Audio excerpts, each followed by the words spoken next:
નમસ્કાર દર્શક મિત્રો, ન્યૂઝ ગુજરાતમાં આપનું હાર્દિક સ્વાગત છે. હું છું બોની પ્રિન્સ.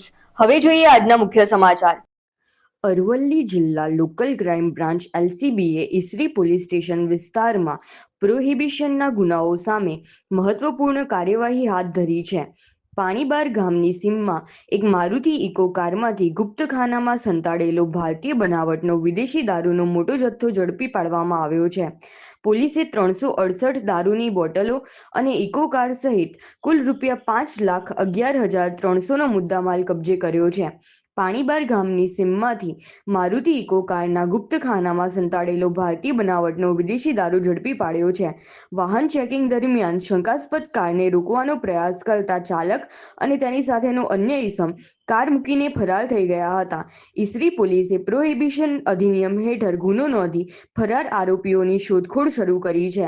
આ કાર્યવાહી અરવલ્લી એલસીબીની ટીમે હાથ ધરી હતી.